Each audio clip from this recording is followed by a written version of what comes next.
I have been waiting for this day for a long time because I'm finally going to cover World of Warcraft. If you've been watching me from the start, you'd know that I used this game and Machination to create this show. That's been going on for as long as the game existed, but it's harder to do it now versus before when Blizzard has restricted the use of its assets. Still, I felt more comfortable doing reviews in this manner and will probably continue to do so even once I go into semi-retirement. But that's a long way from now, so let's talk about the game's origins for a bit. It was actually in development even before the release of Warcraft 3, Reign of Chaos. But since that game came out before the MMO, the latter will have to pick up from where the former left off in terms of story. I find it amusing that Blizzard was worried about not having enough content for WoW, even though MMOs have a penchant for incredible world building and the stories that come from that. And since Warcraft was extremely popular at the time, and it still is honestly,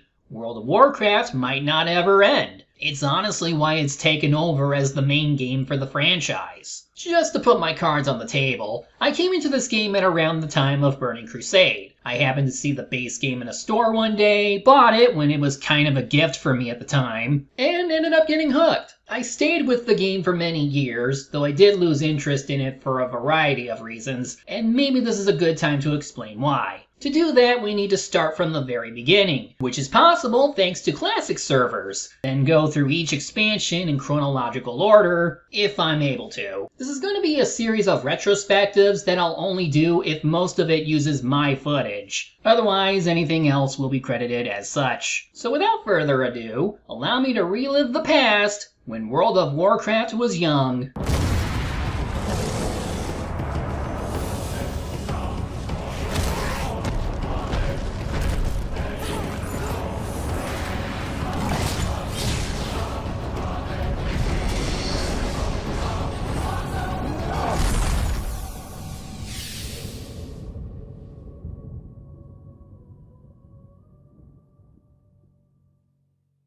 So even though I entered the game through the Burning Crusade, I still think it's a part of the vanilla era. So I'll be talking about both for the first few videos. And the only thing that the two differ on is the opening cinematic. We'll just look at the first one that tells us how 4 years have passed since Warcraft 3, and that conflict and war are breaking out once again.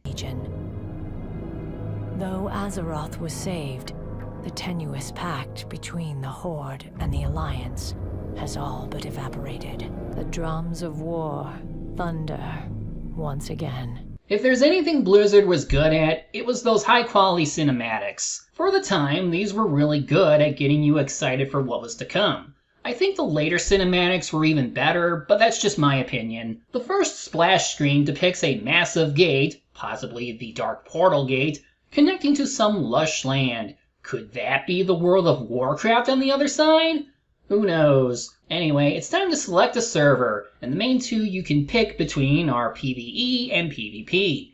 If you want to focus more on story progression, you pick PvE. And if you want more of a challenge with or against other players, PvP is the way to go. Next, you create a character. In the beginning, there were only 8 races split between the Alliance and the Horde. For the Alliance, we had the classic humans, dwarves, gnomes, and night elves. The Horde have classic orcs, the undead, tauren, and trolls. Each has its own set of stats and personal abilities that distinguish how each race plays in one of 13 classes, such as warriors, hunters, rogues, and so on. Then again, some classes are exclusive to certain races or factions, with paladins only belonging to the Alliance, or shamans for just the Horde. There were only 2 races who could be druids, night elves and tauren. At the time, I went with the Night Elf Hunter, and I've been using that avatar for the show since. I was also into Lord of the Rings at the time, and Legolas was one of my favorite characters from there. That still only counts as one! And since I also wanted to tame my own pet, choosing to be a hunter made sense. So once you create your character, you get a little cutscene about your place in the Warcraft universe. For 10,000 years,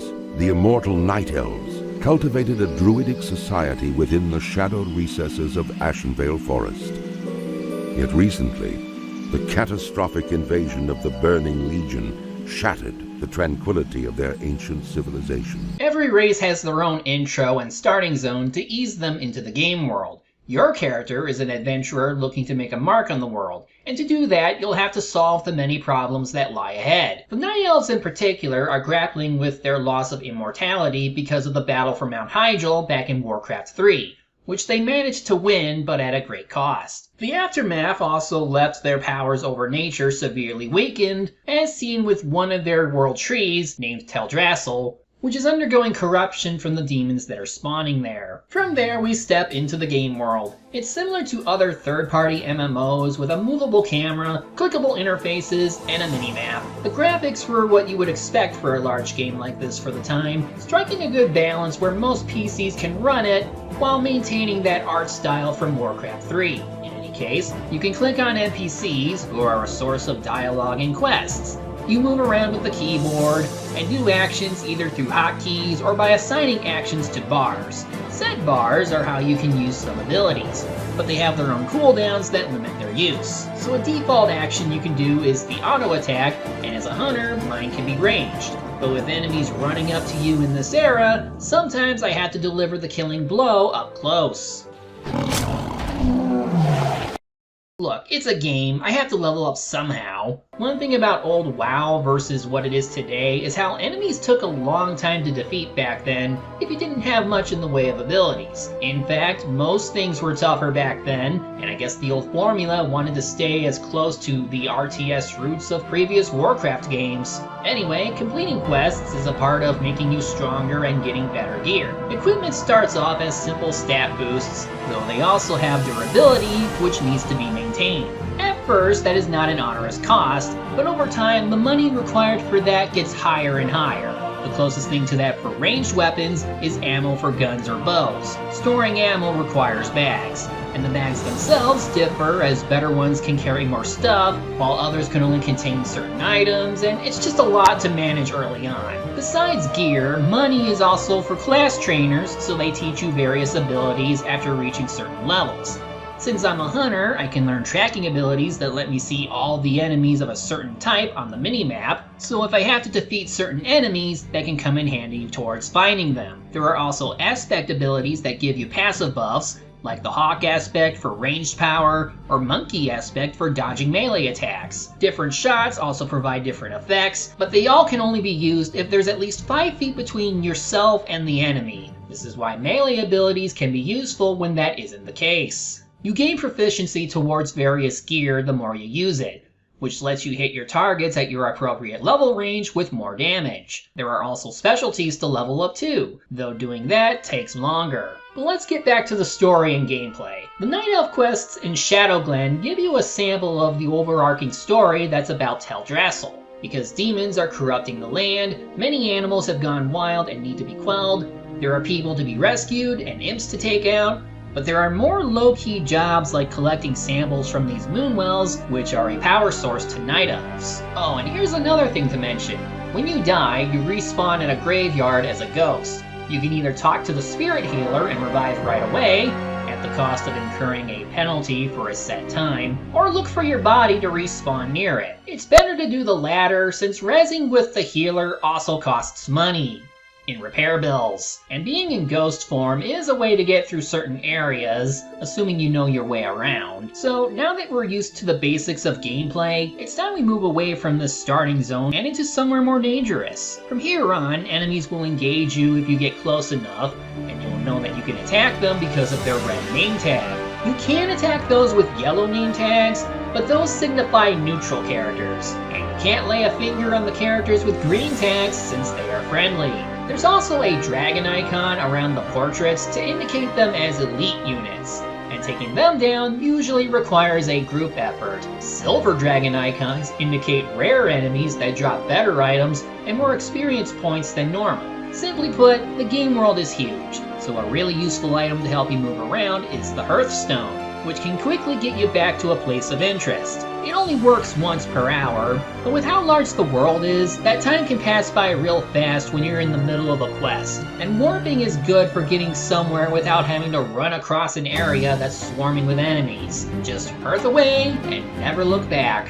Then when you go to a town, you're introduced to another aspect of the game, professions. These are your standard crafting and collecting abilities that you use to make things for yourself or for the purposes of selling for money. They range from blacksmithing, tailoring, alchemy, and not only can they make money on the side, they give you access to gear or items that only you can use. You can only have a maximum of 2 main professions, while 3 minor ones you can learn are first aid, cooking, and fishing. First aid lets you make band-aids for easier heals, cooking lets you make food with special buffs, and fishing helps you fish for some of those cooking ingredients. Fishing is also the most tedious one to level up, but it can be a good moneymaker if you're patient enough.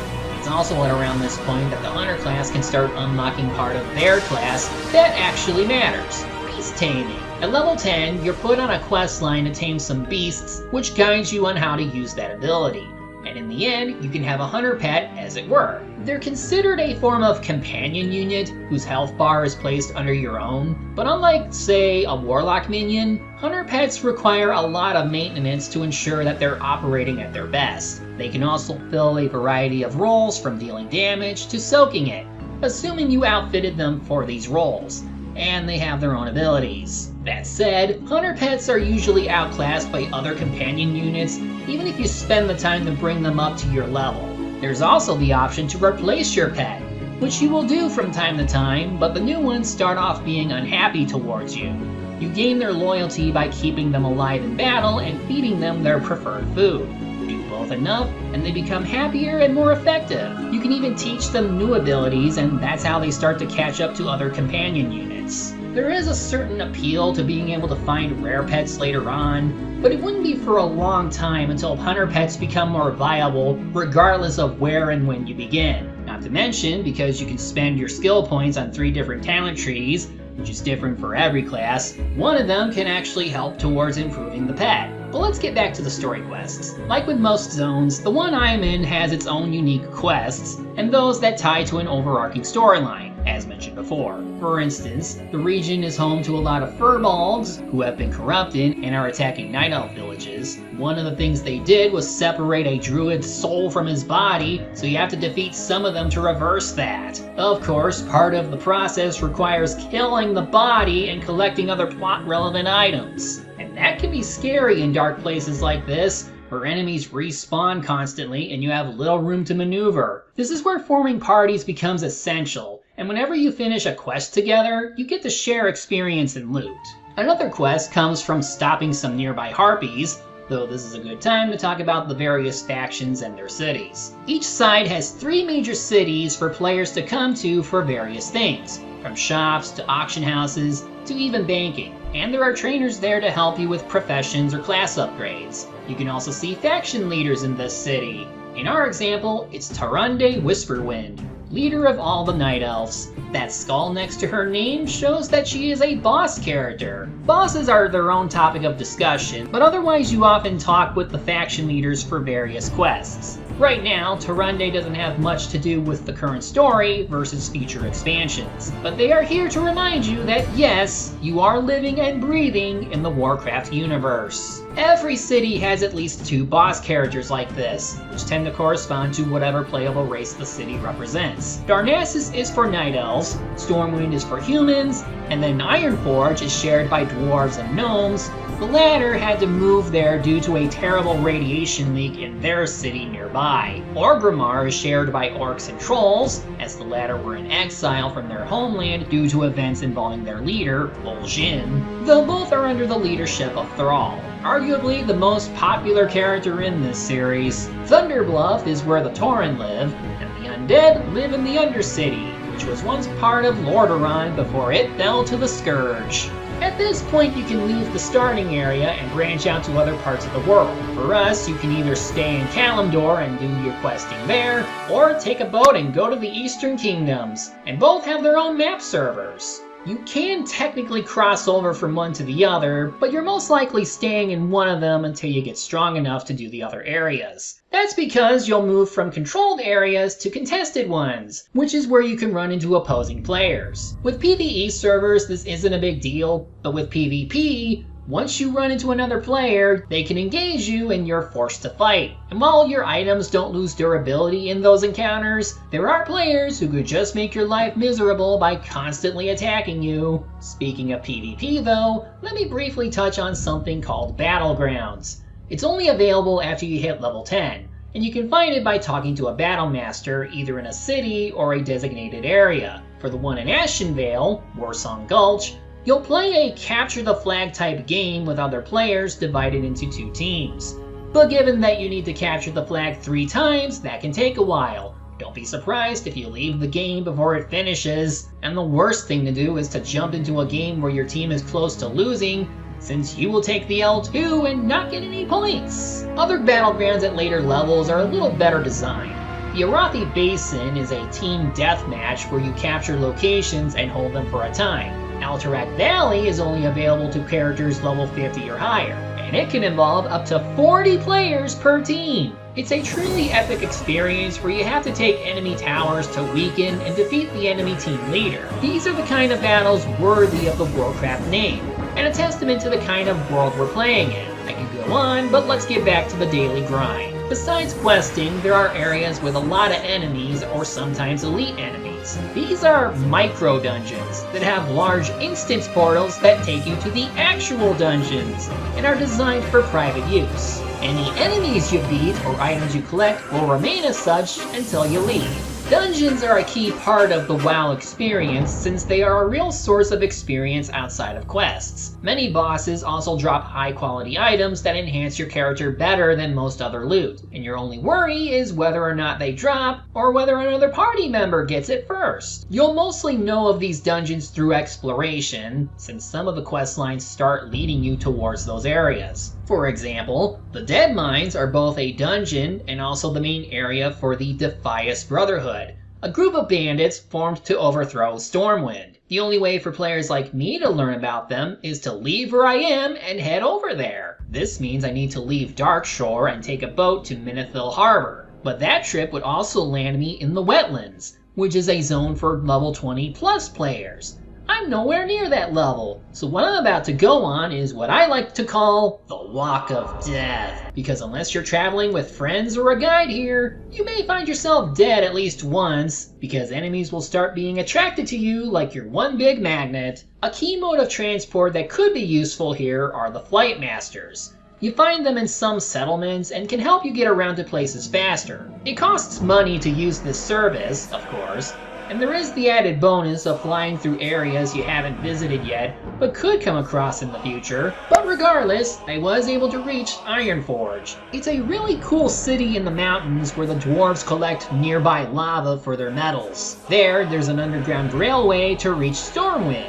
Between this and Ironforge, there's a lot more players in those 2 cities than you can find in Darnassus, mostly due to the endgame content that's nearby. Back on topic, so you learn about the Defias in Westfall and how they are up to something big. You'll eventually get this one quest where you escort one captive to their underground hideout, and there's a meeting stone waiting nearby too. Sadly, they are just there to get you started in the dungeon. It isn't until Burning Crusade that they let you summon players to your location, which is good since assembling a party by yourself would be a pain in the ass. After all, you have to be sure that your party members can make it to where you are without dying too. So, you run into the Defias Brotherhood in the mines. They're trying to extract the minerals there, but it's also where you can find an instance portal to really start the dungeon. You go into them, you usually want to bring a team consisting of 1 tank, 1 healer, and 3 DPS. You can get away with other compositions in early dungeons, but that gets harder to do in the later ones. With the Deadmines, you just go deeper into it to fight the Brotherhood. Some of the leaders include an ogre, a goblin. Yeah, goblins have terrifying technology. Then once you get further in, you learn what the Defias were working on. A large warship sent to destroy Stormwind. And waiting for you there is Mr. Smite, the first major enemy you have to fight. He shifts between weapons when he is dealt damage, and the trick is to lure him away from his box so that you can shorten the amount of time you're stunned when he shifts. Tactics are a thing that players will pick up on during these encounters, but they only get more complicated over time. Then you have to defeat Van Cleef, the leader of the Defias Brotherhood. He just summons more minions every so often, So you have to pick between rushing him or handling those minions first. He has voiced dialogue like Mr. Smite, and they become more common as WoW gets more expansions. They help with immersion, and all in all, this dungeon is a satisfying conclusion to the Defia storyline. I'm sure that nothing bad will come out of this.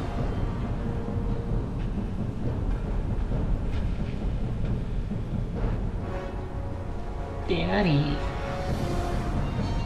Now, I was mostly stuck doing quests in Kalimdor during this playthrough, but there were some interesting things to be had. There was more corruption to handle in Darkshore, but there's this nearby dig site where a team discovered some strange creature with a glowing sword stuck to it. This is our first encounter with the Twilight's Hammer, an evil cult that worships the old gods and is trying to usher in the end times. They pop up in places that might relate to the old gods in some form, like this other dungeon near Ashenvale called Black Fathom Deeps. That's also near a population of fish-looking people called the Naga, who were the original Highborn Night Elves before their transformation by the old god N'Zoth. They're a commonplace enemy found throughout the game, and they're looking to regain their past glories in the name of their queen, Ashara. You can learn a lot more about the lore from the text you find in the game. Just try not to go through them when you're exploring a dungeon with your teammates. You don't want to keep them waiting. And then there's quests with some oddities in design. Like, I'm supposed to find someone, but when I found the guy's corpse, their nameplate shows them as being alive, but named Tyrannus's corpse. Yeah, that makes sense. Another quest involves helping a furbolg deal with his corrupt kin, and the reward is an item that turns you into a furbolg for a short time. You can't do much with it besides that, but it's one of those items that's just fun as a novelty. You'll be seeing more items like that as time goes on, especially when there are special folders to hold them in later expansions. Anyway, the further I got into the world, the more things are falling apart. We see fire elementals ravaging the Stone Talon Mountains, but nearby there's a place called the Desolus, where nothing green grows. Both the Alliance and Horde have to deal with more cult stuff, then a territorial dispute between several Centaur factions, which brings me to another part of the game, handling your reputation. While doing quests, you start gaining a reputation towards various factions and cities. If you're well known enough in certain places, you can start to notice that you can get items at a discount. Then, other items that are normally withheld from you can become available. These are all really useful bonuses, but for more factions, you just want to avoid their hostility. City factions are something worth monitoring though, as scoring high enough there can get you access to their mounts. They really help with traveling to places at faster speeds, but in the vanilla period, you can only ride one if you hit level 40. Burning Crusade reduced that requirement to level 30. Even the less expensive mounts cover nearly twice the distance versus walking, and the world becomes a lot more open as you can visit more places. Mounts are also there to help you avoid enemies. Granted, you could still get knocked off of one, but as a hunter, you get to shoo off the enemies by doing this. I also found some scary looking demons in the Desolus. They are part of the Burning Legion, a key antagonist across all WoW games. They taint the ground with fell magic, and the presence of powerful constructs are also uneasy to look at. You don't want to go anywhere near them, but then this escort quest comes along where you have to guide them through this turf. And this is a good time as any to talk about the escort quests. They are the absolute worst. The characters you're supposed to protect tend to wander off while you try to rest, so it's easy for them to run into enemies that get them killed. And instead of running away from that danger, they just stay and fight. Some don't regenerate their health on their own, so you need to find a way to heal them. Even with a party, doing these quests is still unpleasant. That's unfortunate since there are other quests where you can control how NPCs follow you. I just wish they designed them with more control in mind. And to make matters worse, some escort jobs are required to access certain quest lines. Just why? By this point, after doing as many quests as I could, I hopped back over to the Eastern Kingdoms to do stuff in other zones.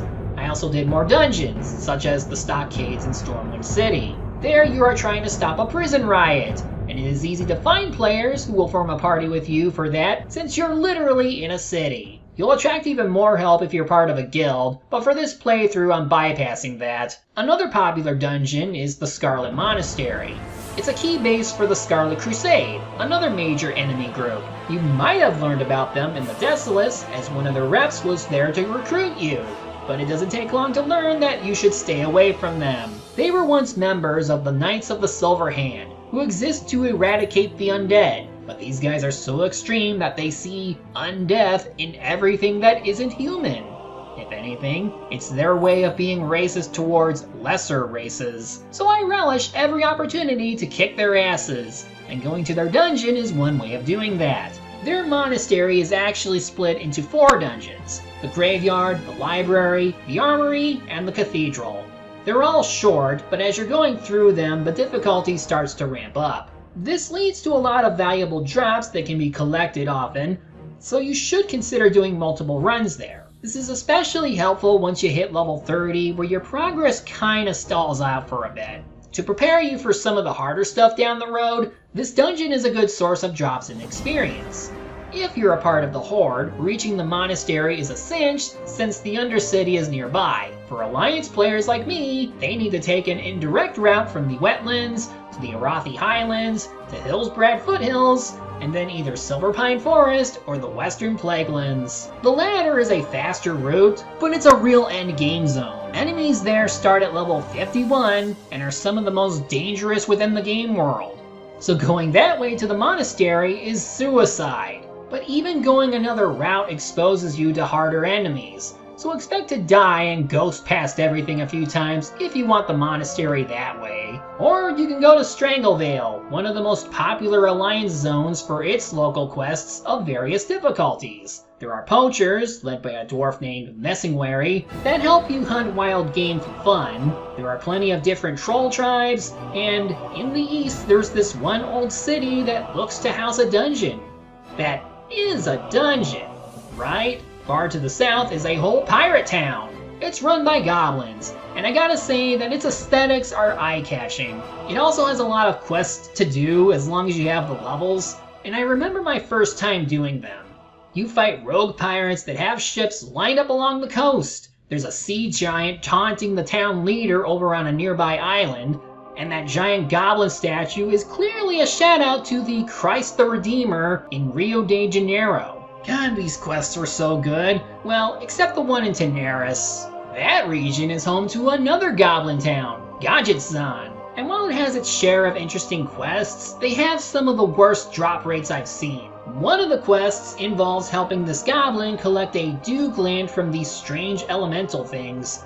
And the enemies that drop the item you're looking for are few in number. And with the drop rate at 13%, you should expect to spend an hour or two just waiting for these enemies to spawn and then hopefully drop them once you kill them. And that's not getting to other players looking for the same thing as you are. It's a freaking mess, and it's something I don't miss in current WoW, where quest items drop almost every time. This video is already pretty long as it is, so I guess I'll try and go over other places of interest. Just west of Tenaris is the Ungoro Crater, a mysterious jungle-like environment that's filled with dinosaurs? Like raptors, pterosaurs, and of course, this game's equivalent to a T-Rex. Apparently they're related to the mysterious Titans who created Azeroth and left various ruins all over the world. And this is one of those areas. But the really interesting part comes from a certain quest.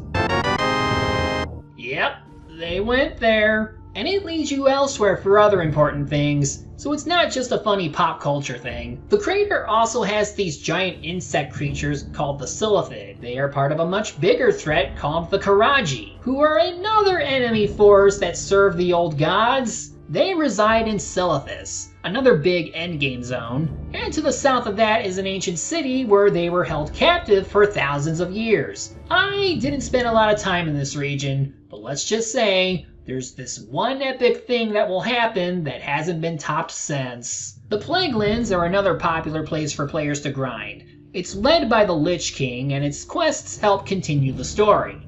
You join the Argent Dawn, a group of paladins who are looking to stop the Scourge from spreading throughout the rest of Azeroth, which is good, since you get first-hand evidence of the absolute destruction that the Scourge can cause. It's a dark, depressing, and dangerous place. But if you can handle the quests in this region, you should be able to handle anything else that lies ahead. By now, you should have the gear to handle many of these quests alone, though it never hurts to bring friends. Especially when you get closer and closer to your end goal of hitting the level cap. You might find yourself going to the Blasted Lands, best known for the dreaded Dark Portal. It's the same portal that brought the orcs to Azeroth and turned this area into a wasteland. Or you may find yourself doing everything in the Black Rock Mountain region. Whether it's Searing Gorge or the Burning Steppes, there's plenty of fire to go around. Here live the Dark Iron Dwarves, who turned their backs on the other dwarves to worship the elemental lord Ragnaros. This is also when you get interesting lore that bleeds into a lot of quests you do. So now your accomplishments as an adventurer start to feel like they matter in the story. You're actively fighting against agents of the old gods, undead armies, and other powerful enemies I haven't even mentioned yet. And then there is Ashara the Zone. It's technically an endgame area, but there's hardly anything to do here. Not many points of interest, just a remnant of the Highborn Empire. There was supposed to be a battleground situated here, but nothing was ever done.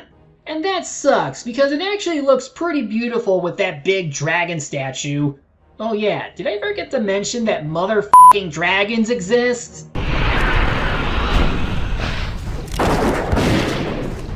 These can be found in many areas and come in multiple colors. Red, blue, green, bronze, and black. You fight most of them, particularly the ones corrupted by the old gods. The red ones represent life, blue represent magic, bronze represent time, and green represent nature. Black would normally represent the earth, but most serve the old gods now. There's one dungeon in the Sunken Temple where you fight a shade of one of the green dragon leaders trapped in the Emerald Dream, and corrupted by the Nightmare, which was caused by the old gods. And its questline is, in my opinion, the most infamous quest chain in existence that I can never forget. It starts by taking an item called the Essence of Iranicus, then giving it to this one dragon that's disguised as a night elf, who convince him to let you help him save his leader, and then you are told to find Umbrance, the Spirit Speaker. Umbrance lives in Winterspring, a winter-themed zone to the far north, and getting there means going through Fellwood, a nasty forest covered in fell goop. You go through this cave by helping some furbolgs who run the place, then pass by Moonglade, where druids can warp to with ease, and then finally go all the way to this point to find the quest guy. And he tells you that he needs an augury device that's been taken away from him. So... be careful.